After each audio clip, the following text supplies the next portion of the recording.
name is Joshua Mulder, and this is the Great Stupa of Dharmakaya, which liberates upon seeing. It's a monument to that sort of lineage of sanity, and basically a monument to human kindness. It's all been built by volunteers. We've been working on it about 28 years. So we're going to talk about ayatanas. Ayatanas is a Sanskrit word, which means sense perceptions. So you have 5 sense perceptions, which are one person... Sight. Sight's one. Smell. No, one person... Oh, sorry. No. Huh? Hope? No. Yeah, smell. No. Touch. Hearing. Taste. Yeah. So we're gonna just, if you would, we're just gonna go to those places, those 5 places. So that's feeling, hearing, touching, it's like sound, smell. So whatever happens. Sorry. Oh my God. Sorry. Totally inappropriate. Just want to give him a sensation. Chakra. So whatever occurs is that's where you want to be. So if you're smelling cold air, and then seeing, and then feeling, breathing, So just whatever happens to be happening, let that happen, and let that open. Okay? So the easiest is look at these trees, right? Just look, and first you see them, and then relax your mind and just open your vision a little bit more. Open into the space, non-conceptual. Don't fixate like a poet, say da-da-da-da-da branches. Or isn't this beautiful, or isn't this a red willow? You just open, okay? So we're going to just do that as we walk along. Just whatever sense perception you happen to be feeling, and it will undulate back and forth through those 5. And then if you start thinking, gossiping, whatever, just come back to whatever is most present in your field of body.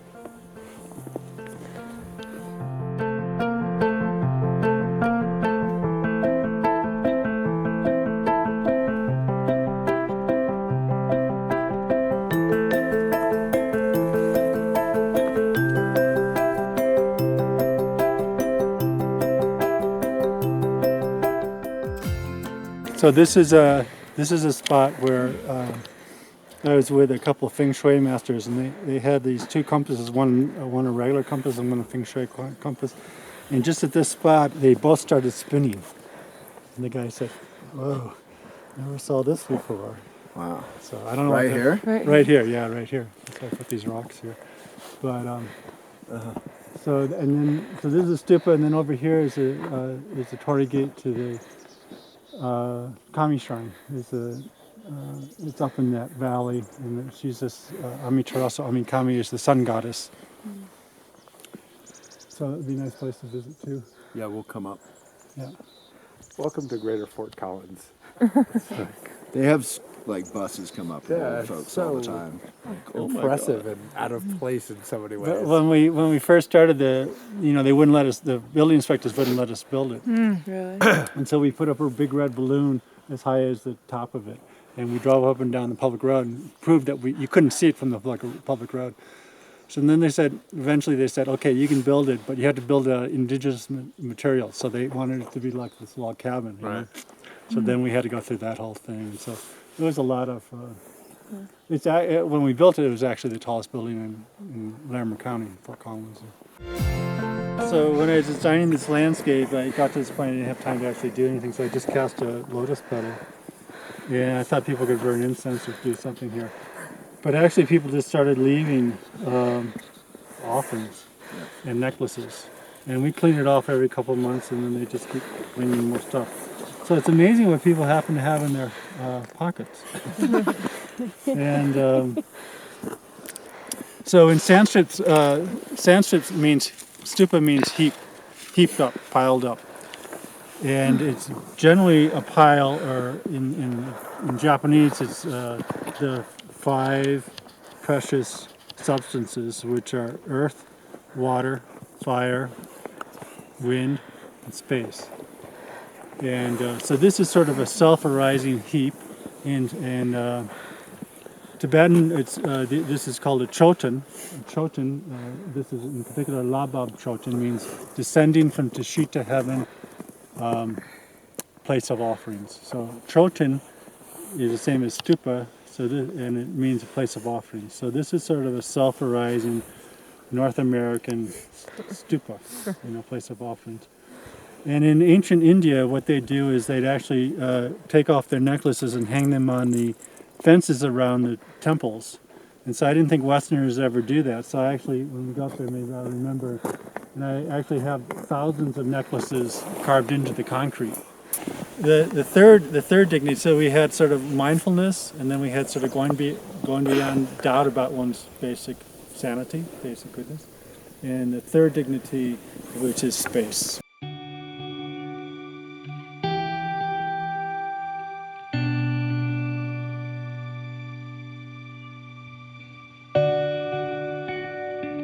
Tendency is when we grow old, or somebody dies, or somebody breaks up with you, or you win the lottery, or whatever, when things change suddenly, what we do is we grasp for some ground, right? So the rug gets pulled out and we start to go, get a drink or do something.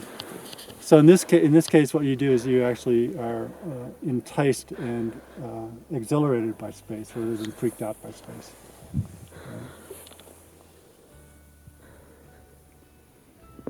Blue sky. Okay. Oh, any questions about the stupa? So that's the third one you said? The third one, yeah. And the fourth one, might as well do the fourth one before I forget it,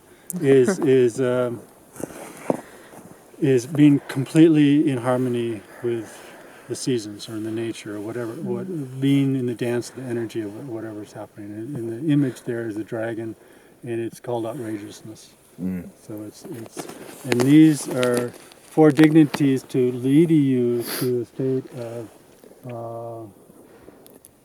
the stupa. So it's like so these are the stages of becoming like a stupa.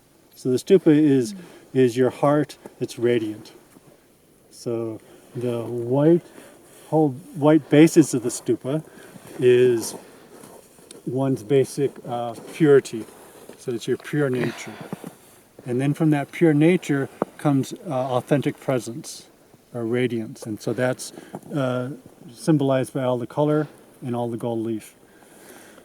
So you breathe, you rest, you feel yourself, and there's natural purity, and out of that natural purity is whatever comes is appropriate, whatever arises is appropriate.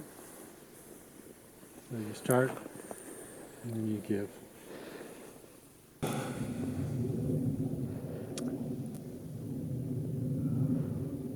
So this is the Buddha that Waylon was talking about. It actually looks kind of small, but it looks like about the size of your thumb. But it's actually 14 feet tall. Wow. And so he's walking down a staircase. You see there's 3 staircases, and you see how the staircases come all the way down here. Sort of the lines go up like that. Yeah. And so he's descending from Tashita heaven. So after he's achieved enlightenment, he remembers his mother who died soon after childbirth. And so he ascends into heaven during the rainy season retreat to teach his mother and the Hindu gods the sort of sanity that he's experienced. So he goes up there, and the Hindu gods are thankful. They say all the humans, they always blame us for things that go wrong, and they praise us when things go good. We're just up here. We're just doing our own thing. We got our own issues. So when the Buddha said, be a light unto yourself, they were very thankful of that. So there's 3 staircases. Indra comes down on one, and Brahma comes down the other, and the Buddha comes down. He supplicated to come back down to this human realm. The monks and nuns supplicated him to come back. So the basic sense is that you're supplicating wisdom to come back into into a physical form. So it's just like we're containers, and we go through our lives and we try to be a good, clean container, and so that wisdom can come and we can use that wisdom to benefit others. So generally there's three kind of containers. There's like a container that has a little bit of poison in it, so that whatever gets put in gets tainted, you know. Oh, this is my take on what you just said, right? Rather than this is what was just said, right? And then there's a container that has a little hole in it, right? So it goes in and it just leaks out the other end, right? And then there's the container that's already completely full. And so then you pour stuff in and nothing goes in. It just goes off the side. So the stupa is like that. It's sort of like this human representation of being a container for sacredness. So it's creating a sacred spot in the world. And generally a stupa benefits the land in which it's built, or it pacifies the aggression and barbarianism that's in the land that it's built. So in particular, because this one's built like one of the first big ones to be ever built in the West, it's actually quite unique as far as Tibetans go, because it's actually it's like an acupuncture point in the heart of American aggression. So let me clarify that. Anger into clarity.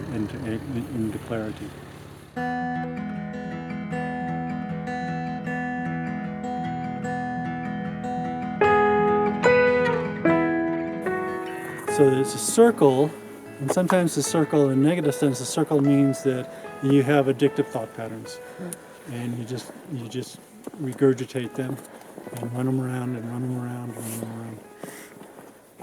And so it's like two sides of a coin. So this is your neurotic mind, and this is your sane heart, right? So we're going to walk around once, and we're going to do 4 reminders of why you want to alleviate your suffering of doing this, and do this instead. Right? So the first one is joyful to have a human birth, difficult to find, free and well favored. So this is like an appreciation for having your sense perceptions, all your faculties. And His Holiness Jigme Punsuk came here. He had spent 23 years in a communist prison in Tibet. And he said even if he moved his lips, they'd beat him, because he wasn't allowed to pray. He wasn't allowed to say mantras. So first thing he came when he came out of Tibet was here. And the first thing he said when he got here, he said, you live in the most free, well-favored country in the world. You have all the safety, all the education, all the freedom, and on top of that, you have all the Dharma, all the wisdom traditions are available to you, and you should appreciate that. Right? You know, a lot of times we say, "Well, we're glad we're not there," but a lot of times we don't say, "I'm actually glad that I'm here." So it's an appreciation of like. Rather than what I do is all these little complaints all the time, right? Rather than actually like. So what we're going to do is just go like this from here to the next staircase, and just like you were a baby, like a newborn baby. There's a little baby downtown now. But just think of just the preciousness of being human in this time and age. Death is real, comes without warning. This body will be a corpse. Okay, so this is the second reminder of why you want to like stop clicking the remote control and do something, right? Okay, do this. This body, say this. This body will be a corpse. Beautiful corpse. Yeah. So this is one that's like, for me, is like I can sort of like think about it, but really feeling that that's true. It's very rare. Once I can remember that ever happening. That I actually felt like this. So from here to the next station, we're just going to go like this. Just pat your heart and think this body will be a corpse.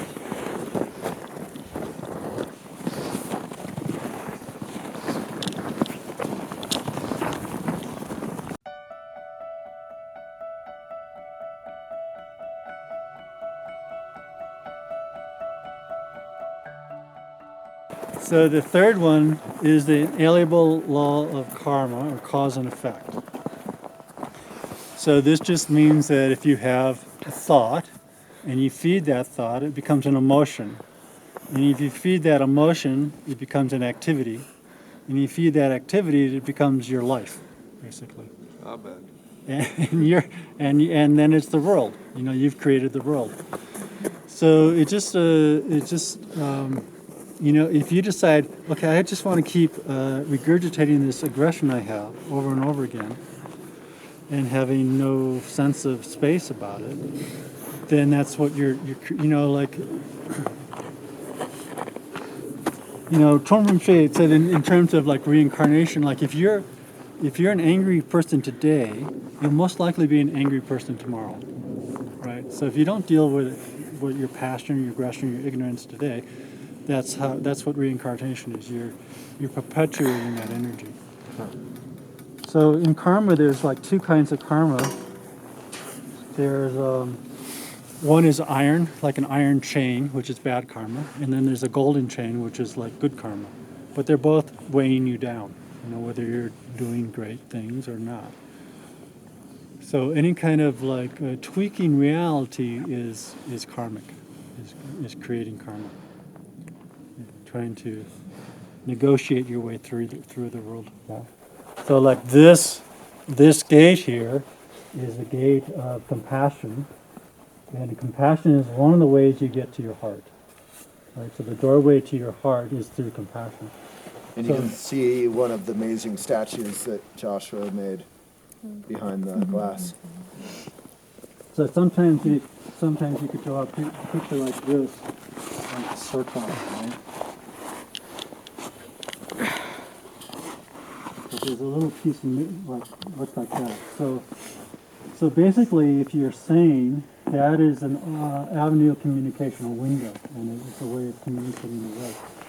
But if you start getting a little bit of ego in there, and then you think, oh, wait a minute, I'm missing something. I'm incomplete. And so then you try to seduce somebody, or you try to make a business partner or somebody, or you try to you try to get an another degree or a family or a house. So the fourth one is samsara is an ocean of suffering, unendurable, unbearably intense. And suffering, samsara is translated from broken wheel. So it's like being on a cart with a broken wheel. So all day long you're going like this, right? And then at some point somebody fixes your cart and you're just going like this, and this isn't normal. I want, you know, and that's the perpetual thing is we go back to. So samsara, the easiest way is you watch Fox News for 5 minutes. You realize what samsara is. You know, it's like the most popular news program in America. Are you editorializing? No, I'm just saying that's a good example of getting there quickly. So Obama. So from here to the next one, we're gonna, if you can remember how to do this, we're gonna skip All right. because we're not gonna be in samsara. Emma can show people if anyone's... Yeah, she's up front. Okay.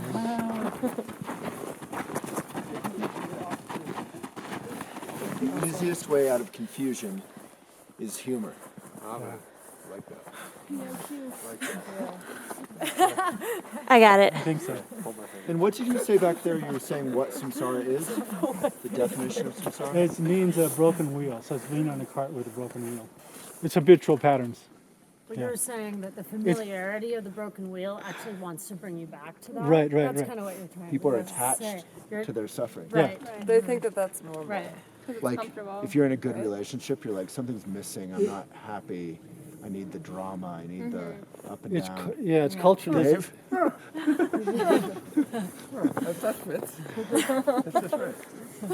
Yeah, it's cultural. It's not only inside, it's outside too. It's like this, constant looking for entertainment and something other than what you are.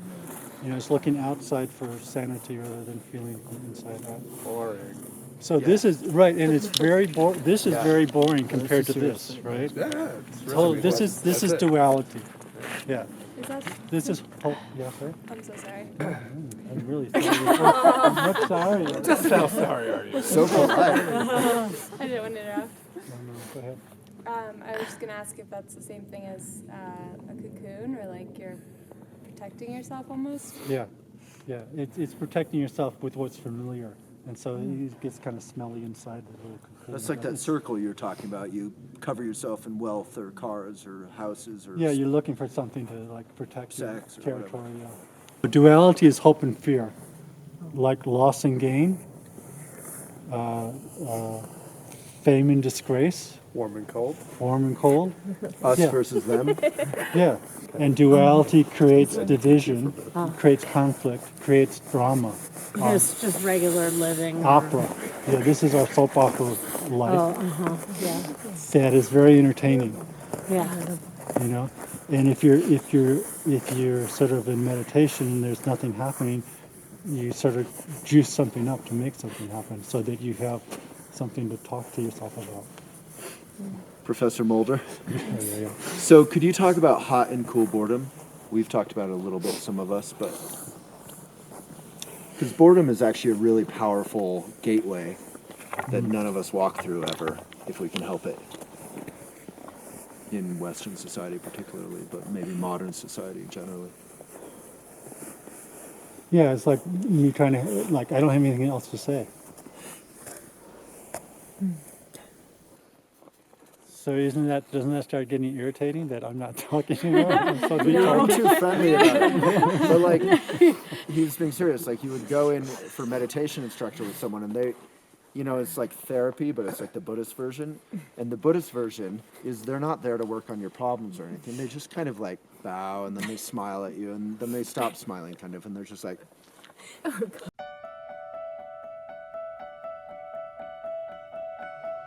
Yeah, let's celebrate.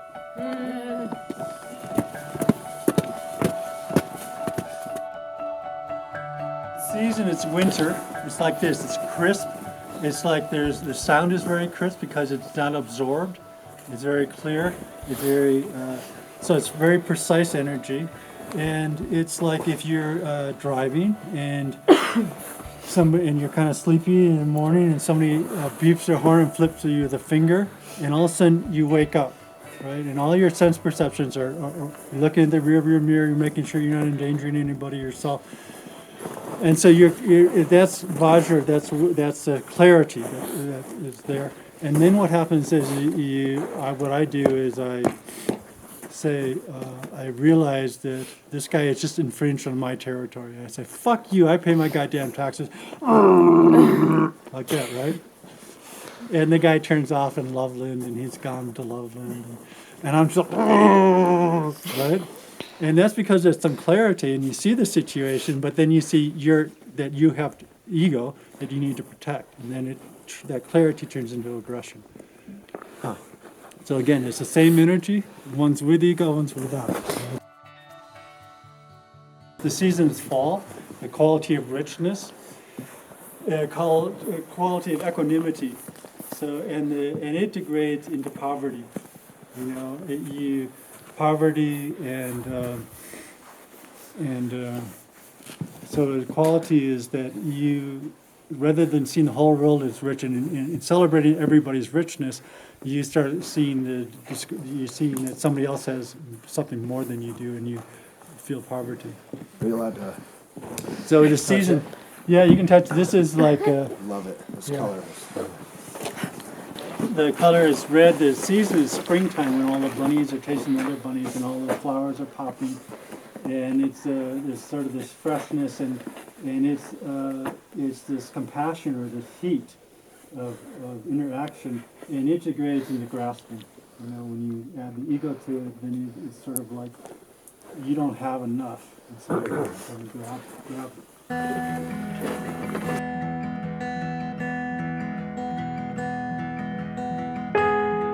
Green, it's summertime. It's like when everything is full speed, and so you're actually interacting with the rest of the world. What's the duality? So it's sympathetic joy. Sympathetic joy for the whole world. and that degrades into envy. So it's sort of like you have your little community, and then you realize somebody's doing something else that's sort of like you, like halfway, something similar to you, and then you sort of get this envy, rather than celebrating their good fortune and their sort of then building everybody together, you sort of go.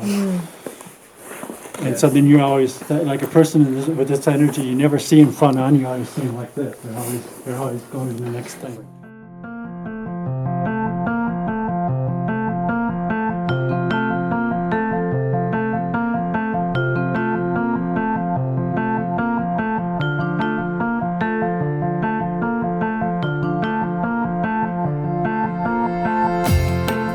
Okay, question, you had a question?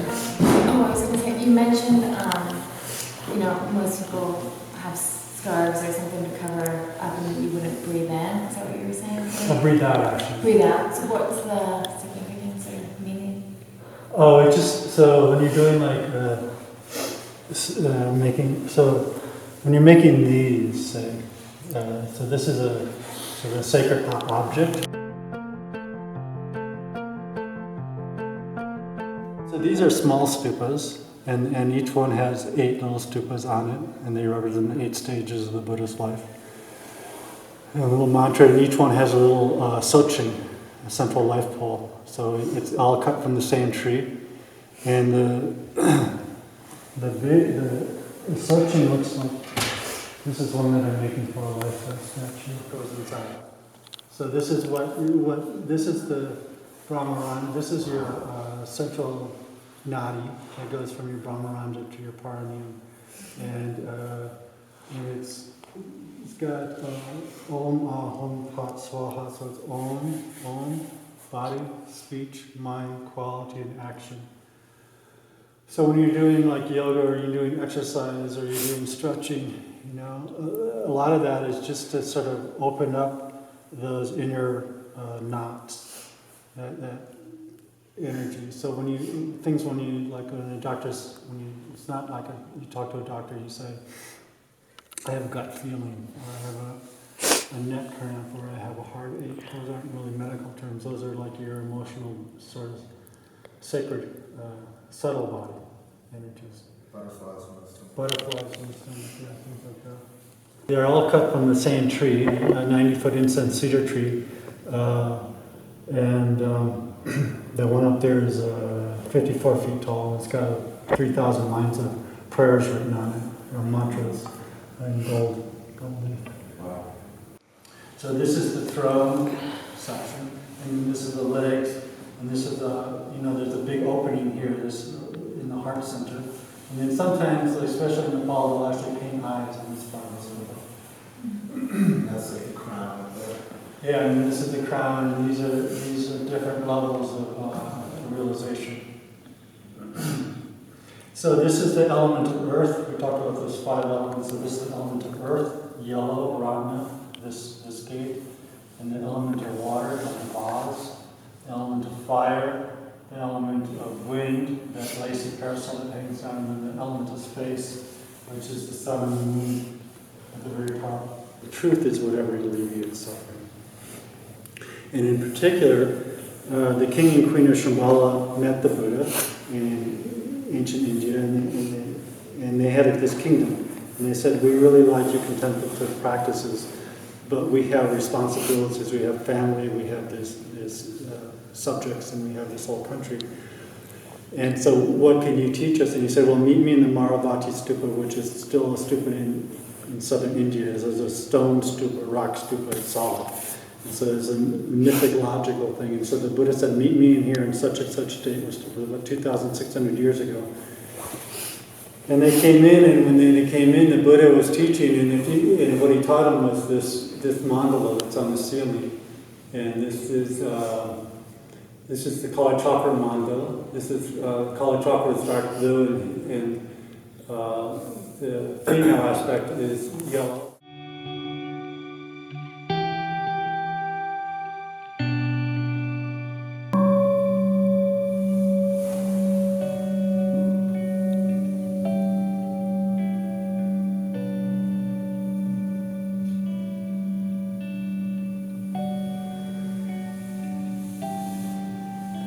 think again?